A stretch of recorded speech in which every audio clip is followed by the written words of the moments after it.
지난 한 주간 우리는 삼손을 묵상하며 지냈습니다.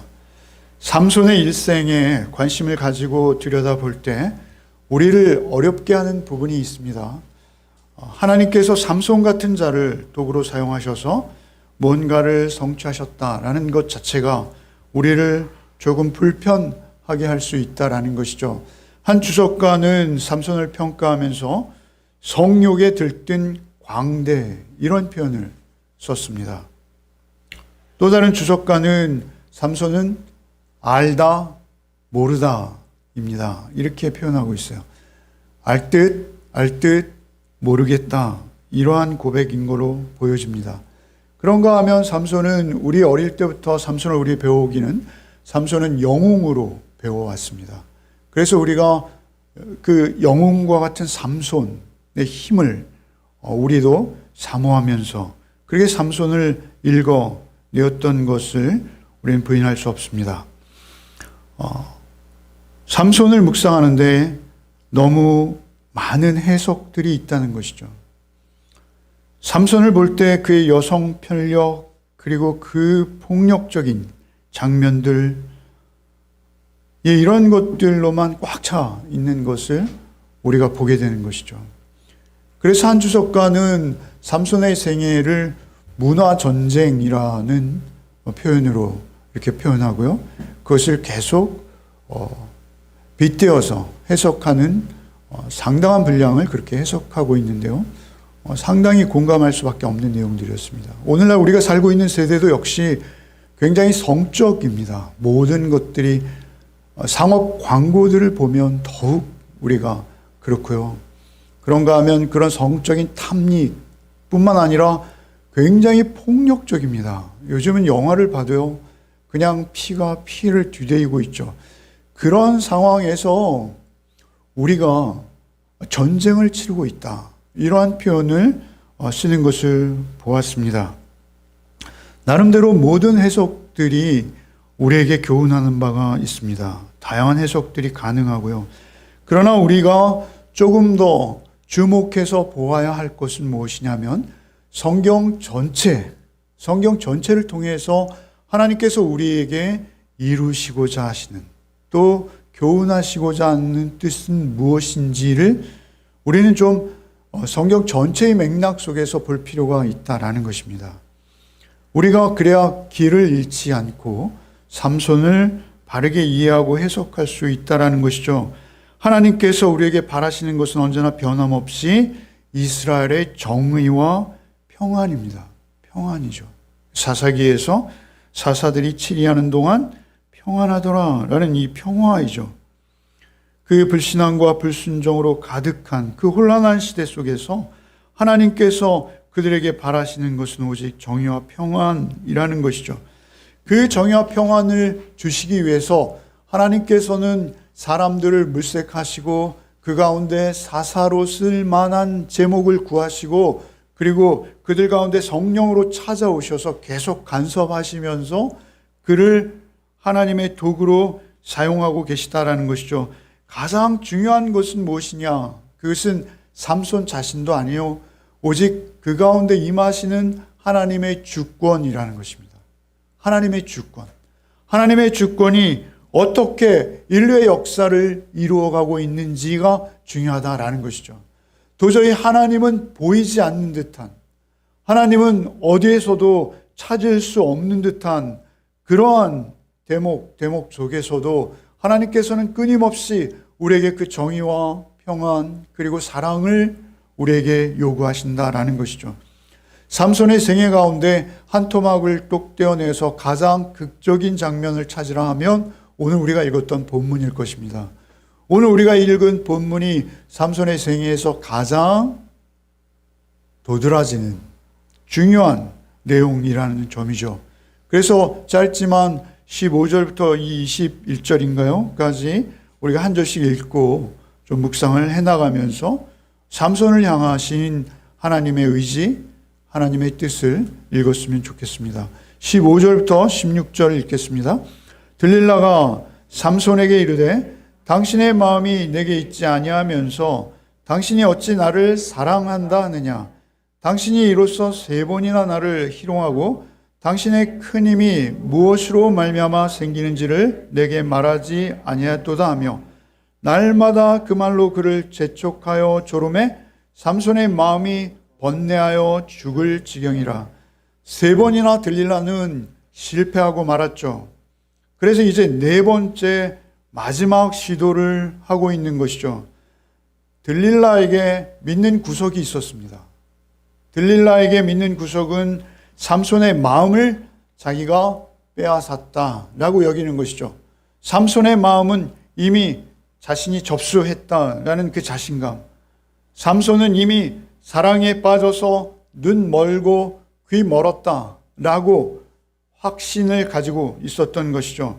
그래서 3번씩이나 그 끔찍한 시도를 했는데도 삼손은 떠나지 않는 거예요. 여러분, 너무 놀랍지 않습니까? 사랑의 힘이 그토록 강하다라는 것이죠. 그것이 세상을 향한 사랑이건 성적인 탐닉이건 그것이 우리의 본성에 미치는 영향이 그렇게 잔인할 정도로 크다라는 것이죠.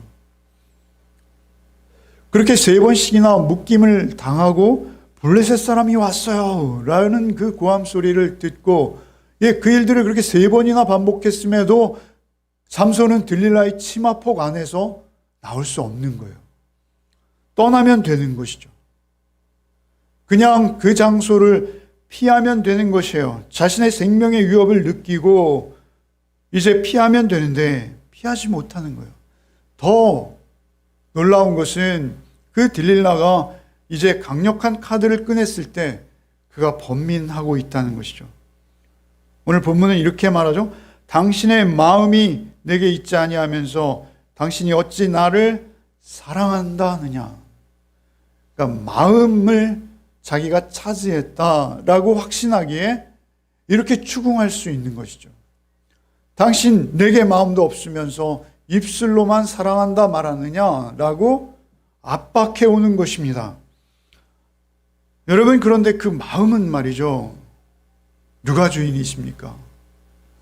우리의 마음은 간단해 보이는 것 같지만 우리의 마음의 주인은 하나님 한 분이셔야 합니다.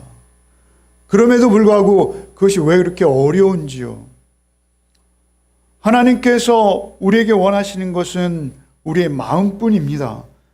사무엘상 16장에 보면 다윗을 찾아오실 때 하나님께서 이렇게 말씀하시죠. 그의 용모와 키를 보지 말라. 내가 이미 그들을 다 버렸다는 거예요. 다윗의 형제들. 내가 보는 것은 사람과 같지 않으니 사람은 외모를 보는 나는 중심을 본다. 이렇게 말씀하시죠. 나 여호와는 중심을 보느니라. 중심을 보신다라는 것은 마음속의 깊은 생각을 보신다라는 것입니다. 우리 마음속의 가장 깊은 곳에 누가 있느냐, 무엇이 있느냐가 하나님의 관심이라는 것이죠. 유일한 관심이에요. 하나님께서는 우리의 모든 말과 우리의 행동의 동기까지도 속속히 보십니다. 속속들이 보십니다. 하나님은 우리의 마음을 지으신 분이시기에 우리의 어떠한 행동이나 말보다 그 동기를 더 중요하게 여기시죠. 들릴라의 사랑을 배신하는 행위, 들릴라가 삼손의 사랑에 등을 돌리는 이유, 그것은 그의 마음이 은에게 빼앗겼기 때문이죠. 돈이죠. 요즘 가치로 환산하기 쉽지 않을 만한 거액입니다. 그 돈에 의해서 지금 들릴라의 마음은 조정당하고 있는 것이죠. 들릴라의 중심이 이미 돈이기에 들릴라 역시 삼손의 지독한 사랑을 볼 수 없는 것입니다. 그러니까 그 마음이 돈에 집착하고 있는 한 삼손의 순전한 사랑을 들릴라도 볼 수 없는 것이죠. 왜냐하면 그 은이 훨씬 더 가치롭고 사랑스럽기 때문에 삼손의 진정 어린 사랑, 그 생명이 3번씩이나 위협받으면서도 자기 곁을 떠나지 못하는 그 사랑을 들릴라는 볼 수 없는 것이죠. 들릴라는 돈에 팔린 것입니다. 사랑의 실증이 났던지. 어쨌든 그 들릴라의 마음을 차지하고 있는 것은 돈인데요. 그런데 놀라운 것은 삼손의 마음 또한 하나님이 아닌 들릴라가 붙들고 있다라는 것입니다. 들릴라, 그의 압박에 그는 번뇌하였다 이렇게 말하고 있어요. 번뇌하여 죽을 지경이야. 날마다 그를 재촉하여 조름에 삼손의 마음이 번뇌하여 죽을 지경이라. 번뇌라는 말씀을 제가 주중에 말씀드렸습니다만 이 카짜르라는 히브리어, 이것은 하나님께서도 똑같이 번뇌하신 내용이 있다라고 말씀드렸어요. 사사기 10장 16절에 이스라엘의 곤고로 말미암아 하나님께서 마음에 근심하시니라 이런 표현이 있어요. 거기에서는 번뇌가 아닌 근심으로 표현되었습니다. 하나님께서 카짜르, 근심, 번뇌하시고 계신 거예요. 그것은 무엇이냐면 이스라엘의 곤고함이에요. 이스라엘의 누추함, 이스라엘의 죄됨, 그가 하나님의 자녀의 자리를 떠나 멸망의 길로 치닫고 있는 그의 곤고함을 하나님은 번뇌하고 계신 거예요. 그런데 삼손은 그 마음에 들릴라를 놓고 번뇌하고 있는 것입니다. 저울질하고 대조되는 것이죠. 죽을 지경이라고 삼손의 마음을 표현하고 있어요. 그 죽음이 정말 삼손을 찾아오고 있는 것이죠. 그 죽음이 그 돈의 마음을 빼앗겨 버리고 거짓 사랑으로 위장된 그 들릴라에 계속 속고 있으면서도 그 자리를 떠나지 못하는 삼손에게 죽음이 예사롭지 않은 것이죠. 죽음이 다가오는 거예요. 여러분 17절 18절을 읽겠습니다. 삼손이 진심을 드러내어 그에게 이르되 내 머리 위에 삭도를 대지 아니하였나니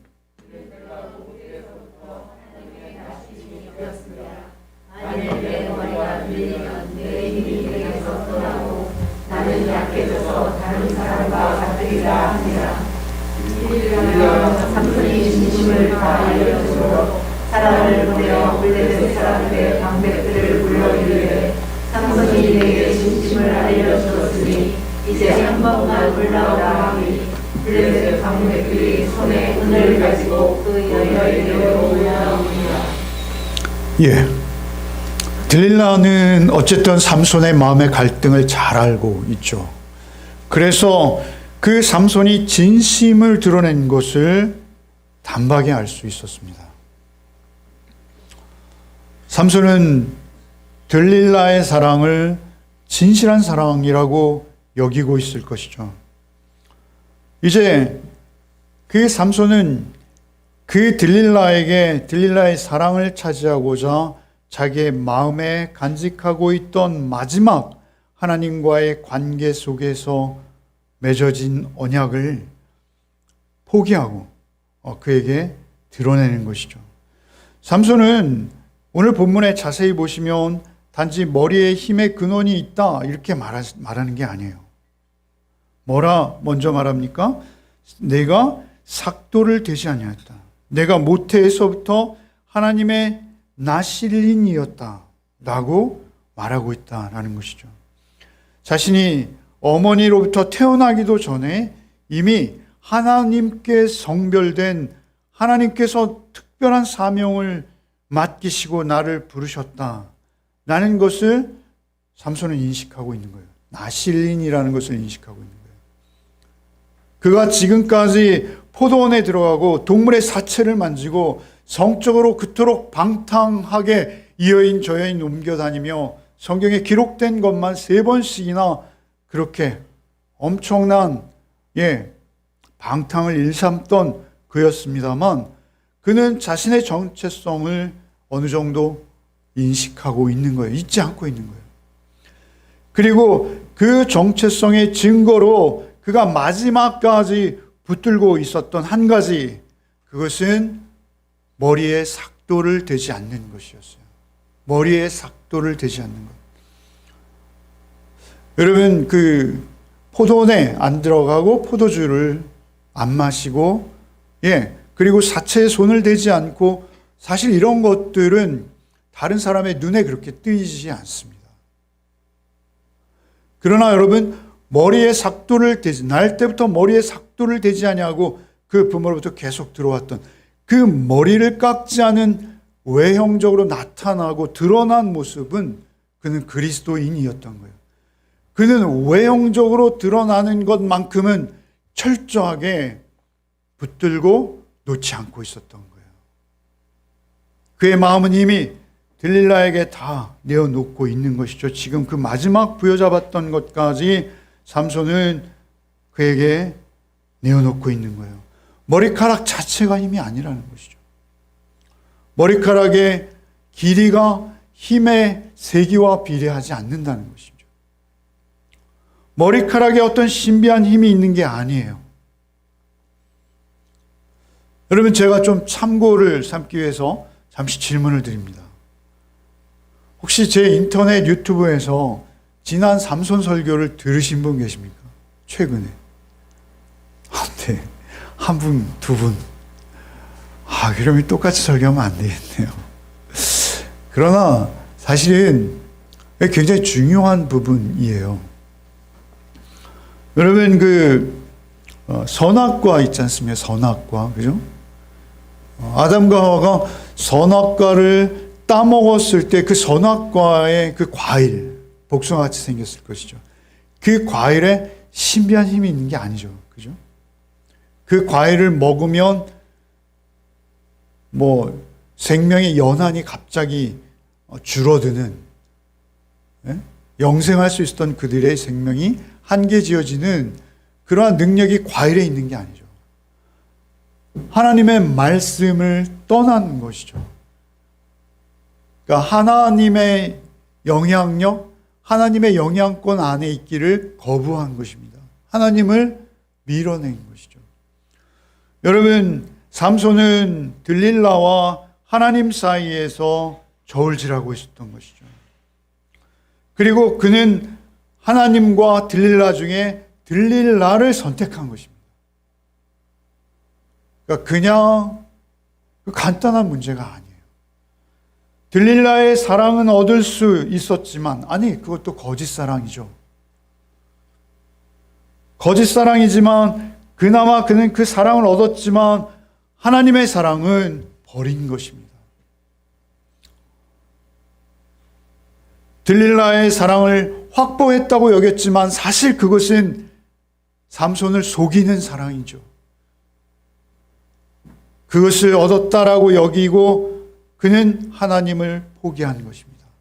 하나님을 두 번째 자리로 내린 것이죠. 여러분, 이것은 우리에게도 늘상 있을 수 있는 일입니다. 여러분, 이것은 우리가 자주 범하는 일입니다. 이것이 어찌 삼손의 이야기만 해당하겠습니까? 우리도 어디에 가든 우리가 그리스도인이라는 표시들이 있죠. 술을 입에 대지 않습니다. 주의를 반드시 성수합니다. 여러 가지 표징들이 그에게 있을 수 있겠으나 중요한 것은 우리의 마음이라는 것이죠. 우리의 마음이 뽑혀버리는, 그의 눈이 뽑히듯. 여러분, 우리의 들릴라, 우리의 마음에 우리의 들릴라는 무엇인지요? 그것이 우리에게 각자 다른 모습일 수 있겠으나 여러분, 이 삼손의 경우처럼 우리에게 주는 교훈은 바로 그 자리, 하나님이 계셔야 될 그 자리에 다른 것이 있지 않은가라는 것입니다. 19절 20절을 읽겠습니다. 들릴라가 삼손에게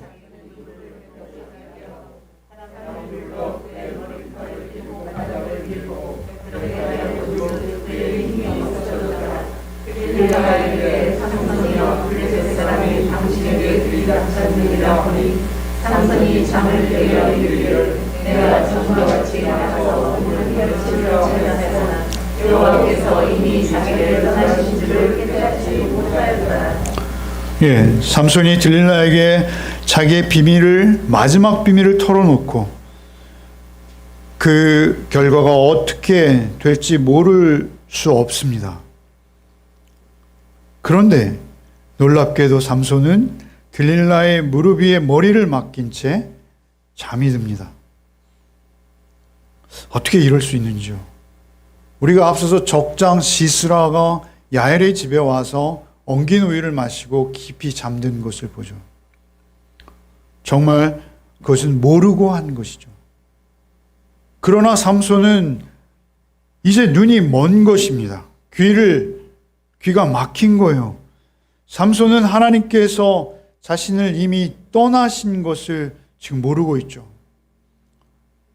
사실 그가 그 무릎 위에 머리를 맡겼을 때 이미 하나님은 삼손을 떠난 것입니다.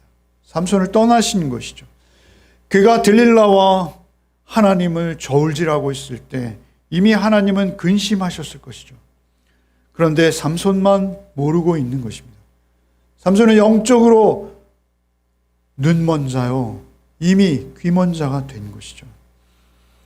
여러분, 이 슬픈 대목을 여러분 공동 번역이 더 실감나게 번역하고 있어요. 한번 우리 읽어볼까요? 공동 번역을 한번 읽어보겠습니다.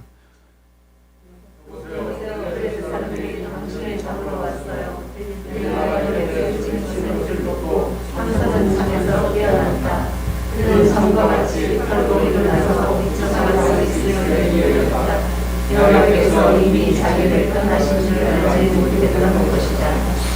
예, 삼손에게 이제 네 번째 동일한 소리가 난 거죠. 블레셋 사람들이 왔어요. 여보세요. 일어나세요. 삼손은 세 번이나 그랬던 것처럼 이번에도 자기가 떨치고 일어나면 묶었던 것들이 풀어지거나 끊어질 줄 알았죠. 간단히 그들을 물리칠 수 있을 것이다 라고 여겼습니다. 그러나 전혀 달랐던 것이죠. 전혀 이제는 꼼짝도 할 수 없이 생명의 위기에 빠진 것이죠. 자신의 힘의 근원이 하나님이셨던 것을 그는 알고 있었으나 깨닫지 못하고 있었던 것입니다. 들릴라의 사랑 앞에서 하나님과의 마지막 관계를 놓아버린 그가 자신의 힘이 이제 없다라는 것을 전혀 모르고 있었던 것이죠. 이건 너무나 슬픈 대목입니다.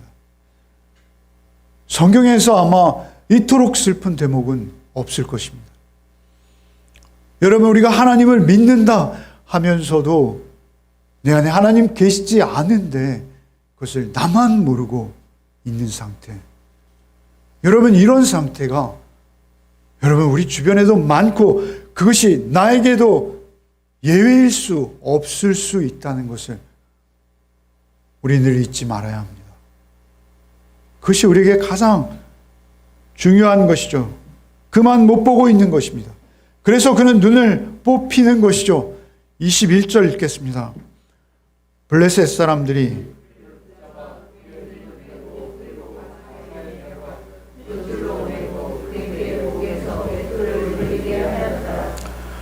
블레셋 사람들은 삼손을 붙잡자마자 가장 먼저 하는 행동이 그의 눈을 빼는 거였습니다. 얼마나 무서운지요. 그것은 공포였을 것입니다. 여러분, 삼손은 더욱이 힘이 센 자였지 않습니까? 여러분, 힘이 아무리 넘치고 힘이 세다 하더라도 앞을 볼 수 없는 자는 그 힘이 무슨 소양이 있겠습니까? 오히려 그 힘이 더 큰 조롱과 비웃음, 비아냥이 될 뿐이지 그 힘은 쓸 수 없는 힘이 되어버리는 것이죠. 여러분, 우리에게 있어서 우리의 많은 장애 중에 시력을 완전히 상실하는 것보다 더 큰 공포와 두려움은 없을 것입니다. 그는 이제 꼼짝없이 맷돌을 돌리는 그러한 신세가 된 것이죠. 그의 육신의 눈은 멀어버린 것입니다. 그런데 그 어둠 속에서 놀라운 것은 그의 영적인 안목은 열리기 시작했다라는 것입니다. 그럼 마지막 절을 한번 읽어보시죠. 이게 오늘 결론입니다만 한번 읽겠습니다. 그의 머리털이 밀린 후에 다시 자라기 시작하니. 여러분, 머리를 깎으면 자라는 것은 당연하죠. 그죠? 그런데 성경이 너무나 이 당연한 말씀을 의미심장하게 한 줄 기록하고 있다는 것이죠. 머리가 깎이면 자라는 그 당연한 논리를 여기에 이렇게 기록한 이유는 무엇일까요? 그가 그 어둠 속에서 그의 영적인 안목이, 영적인 눈이 띄어지기 시작했다는 것이죠. 삼손에게 있어서 머리털은 그냥 예산 머리털이 아닌 것입니다. 그 머리털은 하나님과의 관계를 의미하고 상징하는 바입니다. 그렇게 그가 이제 그 머리털이 자라기 시작했다는 것은 그의 영적인 눈이 다시 띄어지기 시작했다는 것이죠. 아니, 오히려 그 이전에 그가 오히려 힘이 있던 그 사사로 활동하는 그 시기, 나귀의 턱뼈로 1000명을 죽이고 말이죠. 그러던 시기보다 오히려 그는 영적으로 더 충만해졌을 수 있습니다. 여러분, 그가 그의 삶의 궤적을 뒤돌아보지 않았겠어요? 그의 눈앞에 이제 세상은 보이지 않지만 그 어둠 속에서 영적인 세계 하나님을 경험하지 않았을까요? 그의 회환과 그의 후회의 무게는 우리가 감히 상상할 수 없을 지경이었을 것입니다. 들릴라의 사랑의 정체가 이제 밝혀진 것이죠. 그의 생명이 끊어지기 전에 그 사랑이 얼마나 헛되고 오염되고 냄새나고 추한 것인지를 이제 바르게 인식하기 시작한 것이죠. 그 사랑이 얼마나 기가 막힌 사랑인지 알게 된 거예요. 허무한 거예요. 이제 기회만 주어진다면, 이미 늦었지만 혹시 바꿀 수만 있다면 그 시간을 다시 되돌리고 싶은 그 마음이 얼마나 간절했겠어요. 아니, 그러한 생각조차 하지 못했을 수도 있다라고 여겨집니다.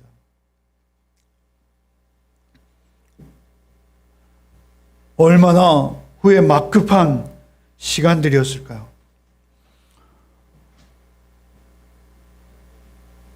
그의 머리털이 밀린 후에 다시 자라기 시작하니라, 이 말씀이 우리에게 은혜가 되는 것은 하나님께서 이 모든 일의 주권자가 되셔서 하나님께서 그를 다시 보기 시작하셨다는 것입니다. 그를 다시 보기 시작하셨고 그로 인해 번민하시며 근심하시는 상황 가운데 삼손을 하나님께서 긍휼히 기억해 주시기 시작하셨다라는 것이죠. 여러분, 블레셋 사람들이 삼손의 머리카락의 신비를 알고 있죠. 그래서 블레셋 사람들은 삼손의 머리카락이 다시 자라는 것을 주목해 보았을 것입니다. 그의 머리가 다시 길어지는 것을 그들은 눈여겨보고 있었을 것이죠. 그러나 그들도 알고 있었습니다. 저 머리카락 자체에는 신비한 힘이 없다. 아니, 그가 눈을 이미 뽑혔기에 오히려 있어도 상관없다라고 여겼을 수도 있겠습니다만, 저는 또 한편 그 머리카락이 중요한 것이 아니라 그 머리카락이 나타내는 나실인으로서 그가 하나님과의 약속, 하나님과의 서원을 맺고 그가 자기의 정체성을 이스라엘을 블레셋으로부터 구원해내는 사사, 판관, 그가 이스라엘을 블레셋의 압제로부터 구원해내라는 사명을 받은 자라는 그 자기인식이 깨어진 것, 그것을 블레셋 사람들은 인식하고 있는 것이죠. 그래서 이제 그 서원은 깨어졌고, 그리고 하나님도 그를 떠나셨기에 그에게 더 이상 걱정할 일은 없다라고 여기고 맷돌을 계속 돌리도록 시킨 것이죠. 그럼에도 그들이 알지 못하고 있는 것이 있었습니다. 그것은 하나님은 우리에게 다시 기회를 주고자 하신다라는 것입니다. 하나님께서는 언제나 하나님의 구원으로 작정한 하나님의 자녀를 그대로 포기하시거나 놓아두시는 법이 없으시다라는 사실입니다. 하나님의 의지이시죠. 하나님께서 구원하시기로 작정한 그 영혼을 하나님은 그냥 눈이 뽑힌 상태로 있을지라도 그의 영혼을 지나치지 않으신다라는 것입니다. 하나님께서 맺으신 언약이기 때문에 그렇습니다. 이스라엘이 그 죄악 가운데서도 그들이 이스라엘의 명맥을 이어갈 수 있는 것은 이스라엘이 어떠함이나 이스라엘의 신실함이 아니라 오직 하나님의 신실하심입니다. 하나님이 믿을 수 있는 분이기, 하나님의 믿부심, 하나님의 주권과 하나님의 의지, 하나님의 자유 선택에 의해서 하나님께서는 우리를 택하셨고, 택하신 우리를, 하나님께서 한번 택하신 우리를 하나님은 그대로 놓아두지 않으신다는 것이죠. 끝까지 이끄신다라는 사실입니다. 붙드신다라는 사실입니다. 하나님의 구원의 역사는 하나님께서 이루신다라는 사실, 그것을 우리는 믿는 것입니다. 그것이 우리의 믿음이죠. 여러분, 우리가 잘 아는 바울 사도께서는 아들과 같이 여기는 디모데에게 마지막 유언과 같은 디모데 후서를 기록해 나가시는 중에 이러한 말씀하시죠. 한번 읽어보겠습니다. 2장 14절.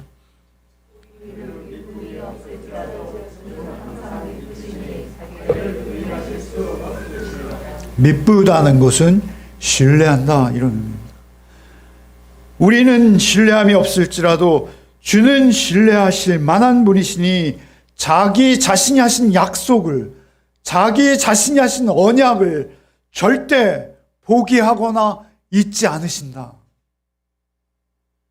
사도께서 그렇게 말씀하시는 것이죠. 사도께서는 하나님을 믿는다 하면서도 자신을 하나님과 정반대의 방향으로 달려가고 있던 자이죠. 다메섹을 향해서 예수 믿는 자들을 잡아들이고 핍박하고 심지어 죽이기 위해서 스데반이 죽어갈 때 그 옷을 지키는 그러한 무지한 바울을 하나님께서는 이미 창세전에 택하셨고, 그리고 그 달려가던 바울을 멈춰서게 하시고 하나님의 빛으로 그의 눈을 다시 보게 하시는 것입니다. 그의 눈이 멀었을 때 그는 오히려 하나님의 빛을 보는 것이죠. 아나니아의 안수로 그가 새롭게 하나님께서 다시 주시는 기회로 말미암아 그는 이제 회방자요 핍박자요 포행자였던 그 죄인 중에 괴수와 같은 자에게도 임하는 하나님의 은혜, 그 엄청난 은혜, 그 신비한 은혜를 사도는 체험하셨기 때문에 하나님만 믿으시다, 하나님만 신뢰할 수 있다라고 고백하는 것이죠.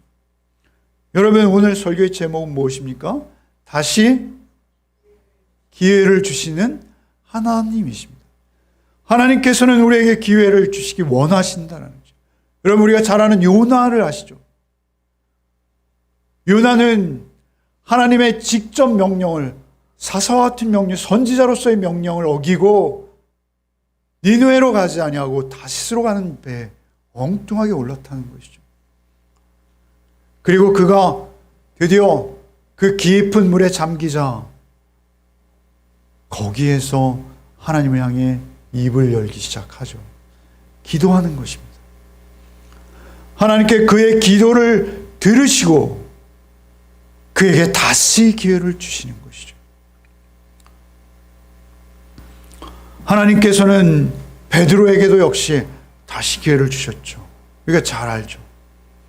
베드로가 고향으로 돌아가 버립니다.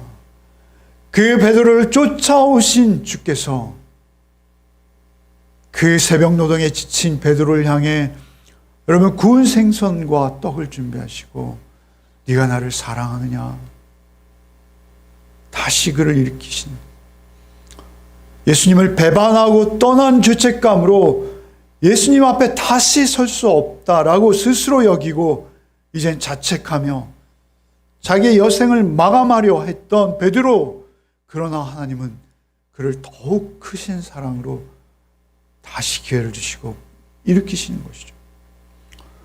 여러분, 삼손의 생애를 볼 때 여러분 여러 해석이 있습니다. 자살 아니냐, 뭐 이렇게 심지어 이야기하기도 합니다. 다릅니다. 그런 것과는 다르죠. 여러분, 그는 엔납고레에서 주여 내가 이제 죽게 되었사오니 저 할례 없는 자들의 손에 저를 넘기지 마시고 저에게 마실 물을 주십시오 했던 삼손 아닙니까? 그의 생명에 대한 집착력이 없어서가 아니라 그가 이제 마지막으로 그 원수들, 이스라엘을 압제하는 원수들을 향해서 하나님의 일을 감당하고자 그가 다시 자란 머리카락으로 그의 가장 귀한 생명을 오히려 하나님 앞에 드리는 것입니다. 자살이라고 말하는 건 전혀 반대인 것이죠. 여러분, 그가 하나님 앞에 드리는 것은, 여러분, 원래 율법에는 나실인 규약이 깨어졌을 때 그것을 다시 돌이키는, 지난번 설교에서 했던 말씀입니다만, 다시 돌이키는 율법 조항이 있습니다. 나실인의 규례를 깨뜨렸을 때 그는 제물을 들고 하나님 앞에 나아가 다시 서원하면 되도록 되어 있어요. 율법 자체가. 나실인으로서의 사명을 삼손은 마지막으로 다시 감당하고자 하나님 앞에 기도하는 것입니다. 주 하나님 여호와시여, 주 여호와시여, 나에게 다시 한번 힘을 주시사. 여러분, 그 간절한 기도를 하나님께서 응답하시는 것이죠. 이미 삼손은 눈이 빠져버린 흠이 있는 재물이에요. 하나님께서 받으실 수 없는 재물입니다. 그러나 하나님은 기꺼이 받으시는 것이죠. 우리의 나약함, 우리의 누추함, 우리의 범죄함, 우리의 냄새나고 추한 모습일지라도 우리의 진심과 전심, 우리의 마음을 하나님 앞에 온전히 드릴 때 하나님은 그 마음을 거절하지 않으십니다. 우리의 마음이 온전히 하나님께 모아졌을 때 하나님은 그 마음을 보시고 언제든 긍휼을 베푸시기 위해 준비되어지신 분이 하나님이신 거예요. 그래서 주께서는 이 땅에 오셔서 우리를 심지어 날마다 돌이키시려고 십자가에 피 흘리신 거 아닙니까? 여러분, 그렇게 우리는 그런즉 누구든지 그리스도 예수 안에만 있으면 날마다 새로운 피조물인 것입니다. 주께서 우리는 날마다 우리를 새롭게 하시기 원하십니다. 단 하나 우리의 마음이 전심을 다하여 들릴라가 아닌 하나님을 향해 온전히 드려질 수 있는가만이 문제인 것이죠. 그것은 오직 주께서 받으시기에 합당하게 예수의 피로 우리를 새롭게 하실 때만 우리는 하나님 앞에 받으실 만한 재물이 될 수 있는 것입니다. 그때 우리의 삶은 하나님 받으심직한 산 제사로 하나님께 연락되어질 줄 믿으시기 바랍니다. 우리의 삶이, 하루하루가, 우리의 삶의 한 주 한 주가 오직 주님의 그 대속과 돌이킴의 은혜가 없이는 살 수 없는 자라는 것을 날마다 고백하시며, 또 이 한 주간 그 사사기의 마지막 부분들을 묵상하면서 그 말씀의 거울 앞에 기도해 주신 대로 여러분 자신을 비추어 볼 때 역시 주의 은혜 가운데 나를 끝없이 돌이키시고 새 기회를 주시는 주님의 은혜를 경험하는 또 한 주간이 되시기를 바랍니다. 주님, 참으로 주님 앞에 면목 없음을 고백합니다. 주님, 우리의 낯이 뜨뜻하여 주님 앞에 들 수 없음을 주님 고백합니다. 주, 우리를 불쌍히 여기시고 우리를 긍휼히 여기사 날마다 새롭게 하시는 주의 은혜로 또 한 주간 우리의 삶을 인도하여 주옵소서. 우리는 삼손과 같고 우리는 아니 삼손보다도 못한 자들인 것을 주께서 아시오니 주여 오직 우리를 긍휼히 여기사 순전한 마음, 주님께서 받으시기에 온전한 마음, 주님께 온전히 드려진 마음으로 또 한 주간을 살아낼 수 있도록 성령께서 우리와 동행하여 주옵소서. 예수 그리스도의 이름 받들어 기도하옵나이다. 아멘.